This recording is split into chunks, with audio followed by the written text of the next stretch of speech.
Perkenalkan, kami yang beranggotakan saya Fadila Aulia Ardana, BP 1911021025. Saya Fadila Rahmamelani, BP 1911022209. Saya Salsabila, BP 1911022007.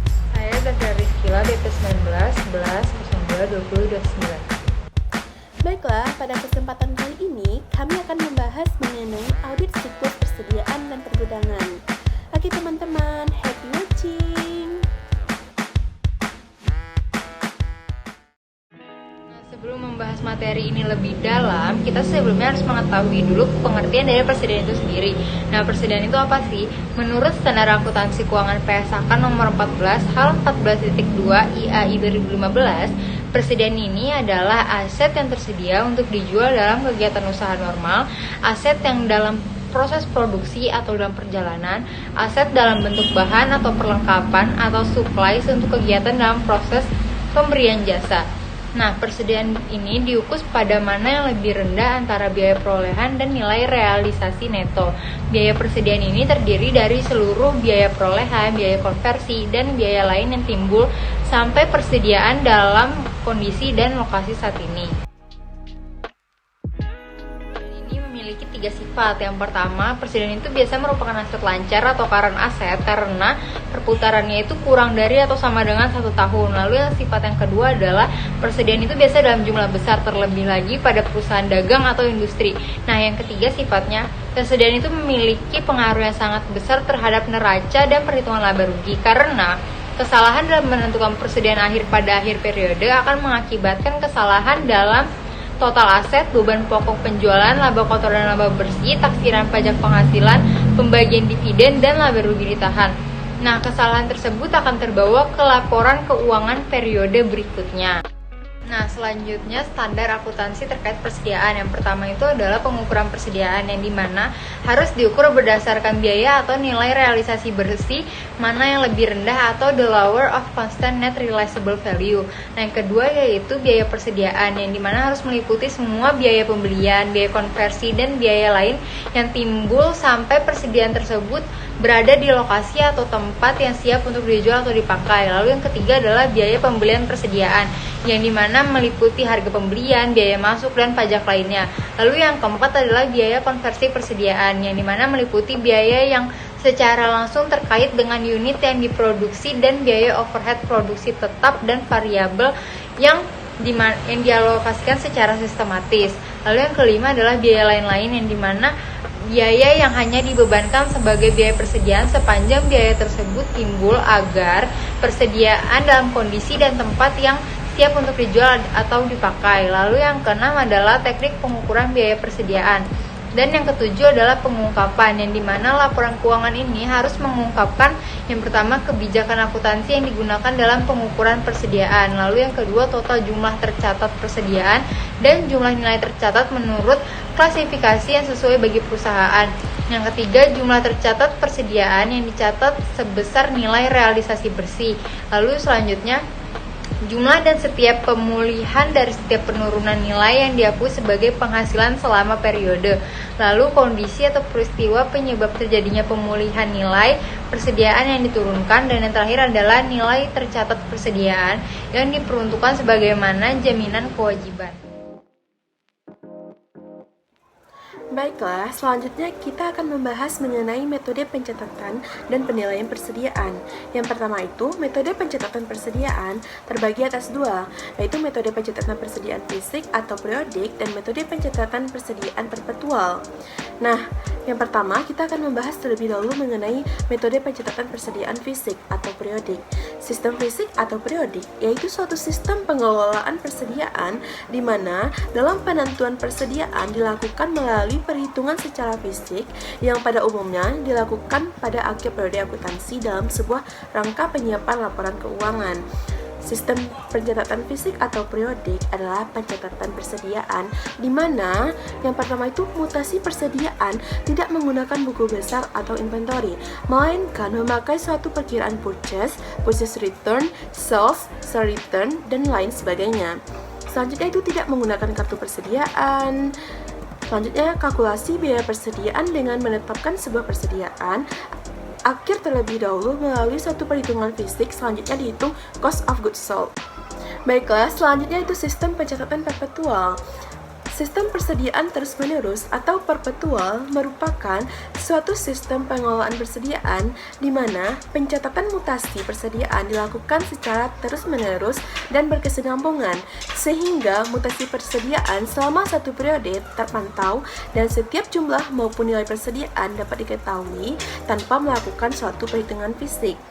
Dalam pencatatan persediaan perpetual, sistem di mana setiap persediaan yang masuk dan keluar akan melakukan pencatatan dan dibekukan. Selanjutnya kita masuk kepada metode penilaian persediaan. Nilai persediaan merupakan perkalian di antara kuantitas persediaan atau inventory quantity dengan harga persediaan atau inventory cost atau price. Nah, metode ini terbagi atas 3, yaitu metode FIFO atau first in, first out. Yang kedua, metode LIFO, last in, first out. Yang ketiga, metode rata-rata tertimbang atau average. Nah, yang pertama itu metode FIFO atau first in, first out. Menurut Pres AK nomor 14 tahun 2018, formula FIFO atau masuk pertama, keluar pertama dapat diartikan bahwa persediaan yang pertama dibeli akan dijual atau digunakan terlebih dahulu, sehingga persediaan tertinggal dalam persediaan akhir adalah yang dibeli atau diproduksi kemudian. Selanjutnya yaitu metode LIFO atau last in first out. Metode ini didasarkan atas tanggapan bahwa harga pokok barang dari pembelian terakhir harus dibebankan kepada pendapatan. Maksudnya, persediaan yang dianggap berasal dari harga pokok yang paling awal. Penggunaan metode ini sering dilakukan pada saat adanya kenaikan harga terus-menerus, sehingga harga pokok barang yang akan dijual adalah harga yang terakhir kali masuk, dan laba pada saat itu adalah realistis. Penilaian persediaan dengan metode ini dalam pembebanan harga pokok biasanya tidak sesuai dengan keadaan yang sebenarnya. Metode LIFO tidak digunakan bagi dalam perhitungan nilai persediaan, karena membuat nilai pajak terutang menjadi lebih kecil. Yang ketiga, metode rata-rata tertimbang atau average. Menurut PSAK nomor 14 tahun 2018, formula rata-rata tertimbang atau average merupakan metode biaya rata-rata tertimbang yang didasarkan pada asumsi bahwa seluruh barang tercampur, sehingga mustahil untuk menentukan barang mana yang terjual dan barang mana yang tertahan pada persediaan. Harga persediaan dengan demikian ditetapkan berdasarkan harga rata-rata yang dibayarkan untuk barang tersebut yang ditimbang menurut jumlah yang dibeli. Selanjutnya itu stok opname dan dokumentasi stok opname. Terlebih dahulu kita harus mengetahui apa itu pengertian dari stok opname. Stok opname adalah sebuah bentuk rangkaian kegiatan perhitungan persediaan stok barang yang masih tersimpan di dalam gudang untuk kemudian dipasarkan. Ada banyak kegiatan yang tercangkup di dalamnya, mulai dari menghitung jumlah barang, melakukan pemeriksaan secara langsung, serta melakukan penataan yang akan memudahkan operasional bisnis ketika suatu produk tertentu dibutuhkan. Yang kedua yaitu tujuan stok opname. Yang pertama ada mencegah kerugian perusahaan karena kesalahan perhitungan. Yang kedua mengetahui angka yang sebenarnya ada. Yang ketiga mengatur perubahan produk ke dan dari perusahaan. Yang keempat kontrol internal. Selanjutnya yaitu dokumen stok opname. Dokumen yang dimaksud pada artikel kali ini adalah dokumen yang diperlukan perusahaan atau entitas usaha melaksanakan stok opname. Dokumen tersebut diantaranya yang pertama ada kartu barang atau kartu persediaan. Dokumen ini memberikan informasi spesifik terkait pergerakan suatu barang sejenis. Dokumen ini diperlukan pada saat karyawan ingin melihat aktivitas suatu barang dengan mudah karena khusus menyediakan informasi tentang suatu barang tertentu. Yang kedua, bukti barang masuk. Bukti barang masuk adalah catatan yang berisi informasi tentang supplier mana barang berasal, harga awal, dan kategori lainnya yang dimiliki suatu barang dan dapat digunakan untuk mencocokkan data pembukuan dengan barang yang ada di gudang. Yang ketiga, bukti barang keluar. Bukti catatan barang keluar adalah catatan yang berisi informasi tentang tanggal, jumlah, harga, dan kemana barang persediaan tersebut berpindah tangan alias dijual. Yang keempat, bukti keluar masuk barang. Di zaman teknologi sekarang ini sudah banyak tersedia berbagai macam aplikasi atau software komputer untuk menunjang kemudahan dalam pencatatan, penyimpanan, perhitungan, transaksi akuntansi pada perusahaan. Yang kelima ada kartu kontak. Dokumen ini merupakan dokumen yang digunakan pada saat terjadinya pelaksanaan stok upname. Kartu ini akan menyediakan informasi tentang nama barang, tipe barang, dan lokasi barang kosong untuk jumlah, jenis, kemasan satuan, tanda tangan. Tanda tangan di sini maksud yaitu tanda tangan orang gudang, non gudang, dan auditor. Pada pelaksanaan, biasanya kartu kontak ini dibuat dua rangkap, yaitu asli diberikan kepada tim admin dan kopi akan ditempelkan di barang yang sudah dihitung. Selanjutnya yaitu istilah dalam audit persediaan dan pergudangan. Yang pertama ada slow moving. Slow moving produk adalah jenis produk yang memiliki perputaran yang lambat, tapi bukan berarti tidak laku di pasaran. Barang yang termasuk slow moving produk adalah peralatan rumah tangga seperti peralatan dapur, meja, kursi, lemari, TV, dan lain-lain. Kenapa disebut dengan slow moving produk? Karena kita belinya tidak sesering mungkin. Kita nunggu barangnya rusak baru kita beli. Yang kedua yaitu bad stock. Secara umum, definisi dari bad stock adalah barang yang baik dikarenakan penanganan yang tidak benar karena berpotensi menjadi kerugian dalam perusahaan. Bad stock dapat terjadi di mana-mana, mulai dari bahan baku hingga barang siap konsumsi, dan mulai dari pabrik hingga barang telah saji di rak-rak supermarket. Secara umum, ada dua jalur di mana bad stock dapat dikurangi, bahkan dihindari untuk mencegah timbulnya kerugian bagi perusahaan. Yang ketiga ada consignment atau konsinyasi, merupakan suatu metode dalam berbisnis antara dua pihak. Dua pihak ini adalah pihak yang memiliki barang dan pihak penjual barang. Pihak yang memiliki barang akan menitipkan barangnya kepada pihak penjual. Dalam bisnis konsinyasi ini, pemilik barang biasa disebut dengan konsinyor dan penjual barang disebut dengan komisioner. Yang keempat yaitu in transit. Yang dimaksud dengan in transit adalah pesanan Anda saat ini sedang berada di hubungan pengiriman dan menunggu untuk diambil oleh kurir kami dan dikirim ke alamat tujuan. Yaitu akun yang terkait dengan siklus persediaan dan pergudangan.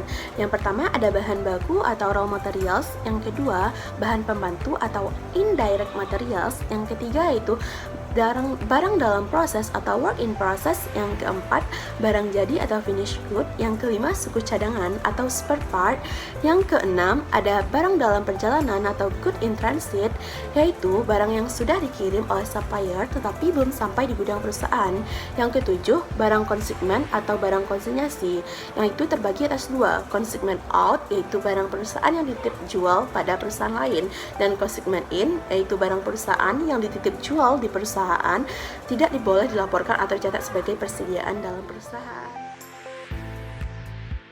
Fungsi bisnis dalam audit persediaan dan pergudangan serta dokumen terkait. Yang pertama, mengolah order pembelian. Setiap permintaan pembelian digunakan untuk meminta bagian pembelian membuat order atas persediaan. Permintaan dapat diajukan oleh karyawan bagian gudang penyimpanan jika persediaan telah dalam jumlah untuk memesan kembali atau untuk memenuhi pesanan khusus. Yang kedua, penerima bahan yang baru. Setiap bahan yang diterima harus diperiksa jumlah dan kualitasnya.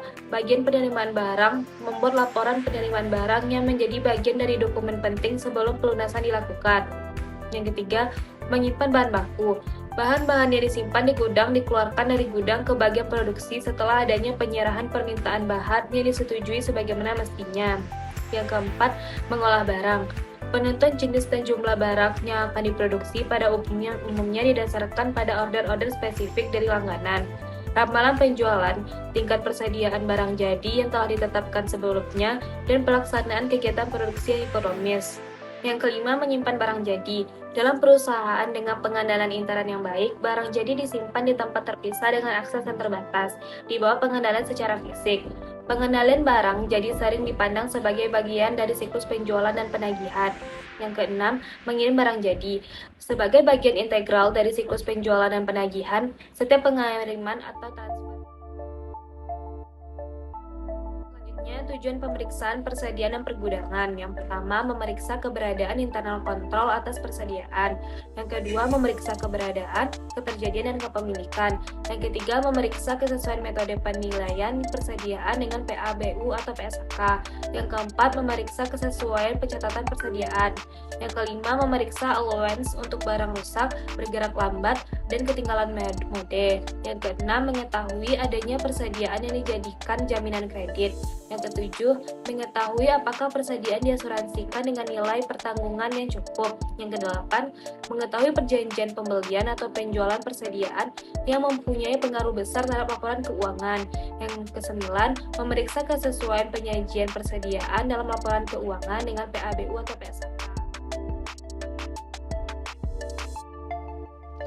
Selanjutnya, prosedur pemeriksaan persediaan dan pergudangan.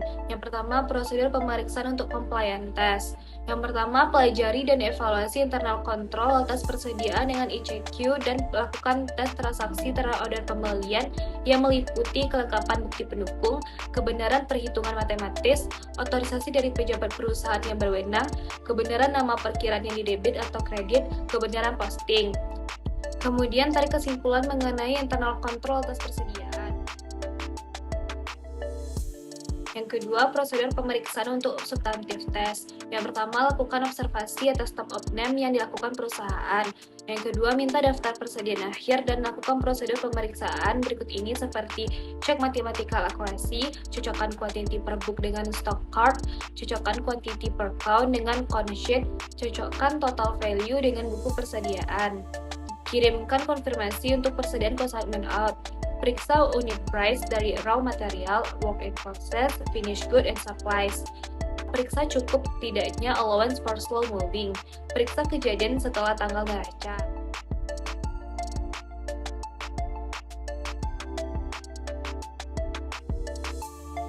Periksa cut off penjualan dan cut off pembelian. Periksa jawaban konfirmasi dari bank, perjanjian kredit, notulen rapat. Periksa apakah ada sales atau purchase commitment per tanggal neraca.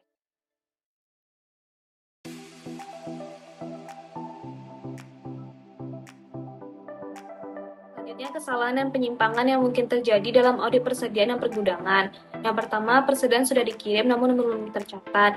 Yang kedua, pemakaian persediaan belum dicatat secara benar. Yang ketiga, pembelian sudah dicatat namun barangnya belum diterima. Yang keempat, barang sudah diterima namun belum dicatat sebagai pembelian. Yang kelima, barang sudah dijual namun belum dicatat pengurangan persediaan.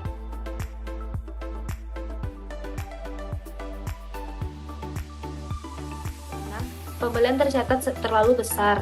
Yang ketujuh, pembelian tanpa otorisasi. Yang kedelapan, persediaan dicuri atau hilang atau diselewengkan. Yang kesembilan, perhitungan persediaan tidak benar. Yang kesepuluh, perhitungan nilai persediaan tidak benar. Dan yang terakhir, pencatatan persediaan tidak benar. Selanjutnya, audit atas siklus persediaan dan pergudangan. Terdapat 5 aktivitas yang berbeda, yaitu pertama, akuisisi dan pencatatan bahan baku, biaya tenaga kerja dan overhead. Kedua, perpindahan internal atas aset dan biaya. Yang ketiga, pengiriman barang dan pencatatan pendapatan dan biaya. Yang keempat, pengamanan visi atas persediaan. Dan yang kelima, penempatan harga dan kompilasi persediaan. Berikut kasus audit siklus persediaan dan pergudangan. Diketahui jenis persediaan yang terdapat di PT Prima Industri adalah sebagai berikut. Dari tabel terlihat nilai nominal persediaan untuk tahun 2015 dan 2014. Metode yang digunakan untuk menilai persediaan akhir dan bahan pembantu adalah metode lower cost of market, dan barang dalam proses dinilai berdasarkan harga pokok produksinya, yaitu biaya-biaya yang telah menjadi beban pada periode yang bersangkutan.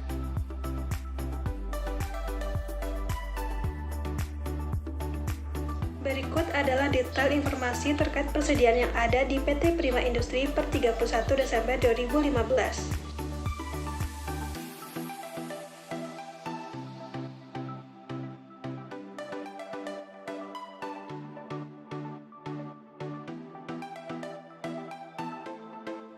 Berdasarkan pengecekan harga pasar, diperoleh informasi nilai persediaan PT Prima Industri sebagai berikut.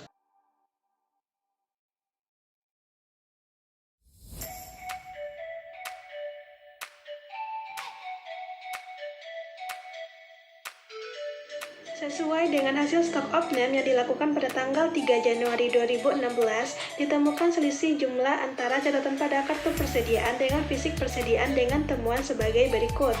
Yang pertama, ada material rusak karena terendam air. Kedua, ada barang selisih kurang karena hilang dan bagian akuntansi belum mencatatnya.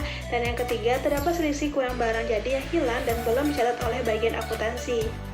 Berdasarkan kasus tersebut, kita diminta untuk yang pertama membuat berita acara hasil pemeriksaan fisik, yang kedua periksa penilaian persediaan dan buat jurnal penyesuaian jika diperlukan. Baiklah teman-teman, berdasarkan perintah soal, maka kita diminta untuk membuat berita acara hasil pemeriksaan fisik. Berikut adalah berita acara pemeriksaan fisik persediaan dari PT Prima Industri. Tabel tersebut berisi keterangan nomor, akun atau deskripsi, kode, kuantitas per book dari nilai persediaan, kuantitas setelah audit, selisih, dan keterangan. Pertama, kita isi dulu nomor akun atau deskripsi dan kode sesuai dengan informasi yang telah ada serta mengisi kuantitas per booknya. Untuk kuantitas yang telah diaudit, kita lihat temuan auditnya. Pertama, input hasil temuan selisih ke dalam kolom selisihnya, jumlah barang per audit serta keterangan mengapa terjadi selisih. Contohnya, pada bahan baku glasier material terdapat selisih sebesar 900, saldo per booknya 22.918. Kemudian dikurangkan dengan selisihnya, maka dapatlah saldo per auditnya 22.018 dengan keterangan barang rusak. Lakukan hal yang sama untuk 3 poin temuan lainnya dan berikan keterangan tikmat yang digunakan serta penjelasan terkait nama pembuat, nama pemeriksa, tanggal, paraf, dan indeksnya.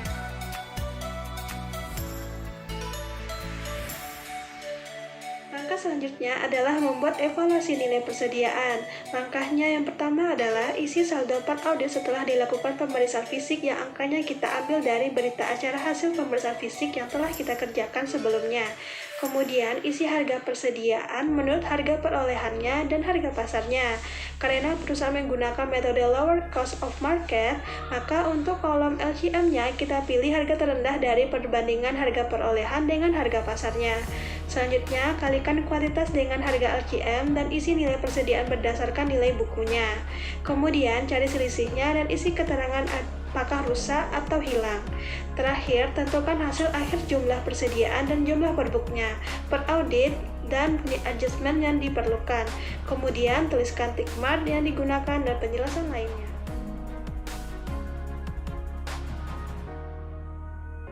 Setelah penilaian persediaan selesai dilakukan, maka langkah selanjutnya adalah membuat jurnal penyesuaian persediaan yang diperlukan. Pada kasus PT Prima Industri ini, terdapat 7 jurnal yang diperlukan. Hal ini disebabkan karena adanya barang yang rusak, hilang, dan penurunan nilai persediaan. Sebagai contoh, pada bahan baku pasir keramik berdasarkan metode LCM, harganya mengalami penurunan dari harga per booknya sebesar 37.115.000. Oleh karena itu, jurnal yang dibuat adalah beban kerugian penurunan nilai persediaan bahan baku pada persediaan bahan baku sebesar nilai penurunannya. Lakukan hal yang sama untuk nilai jurnal penyesuaian lainnya. Kemudian, jangan lupa tuliskan tick mark yang digunakan dan penjelasan lainnya. Terakhir, setelah membuat jurnal penyesuaian, langkah selanjutnya adalah membuat top schedule persediaan. Kolom yang harus diisi adalah nomor, akun atau deskripsi, nilai per booknya, penyesuaian diambil dari hasil evaluasi penilaian persediaan di instruksi kedua, dan nilai setelah auditnya. Setelah kita cari, maka dapatlah nilai persediaan setelah audit sebesar 46.393.981.000. Terakhir, jangan lupa tuliskan tick mark yang digunakan dan penjelasan lainnya.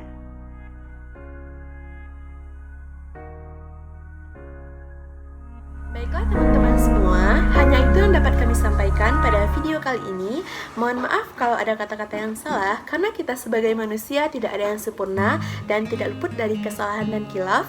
Saya akhiri dengan ucapan terima kasih dan sampai jumpa di lain video. Wassalamualaikum warahmatullahi wabarakatuh.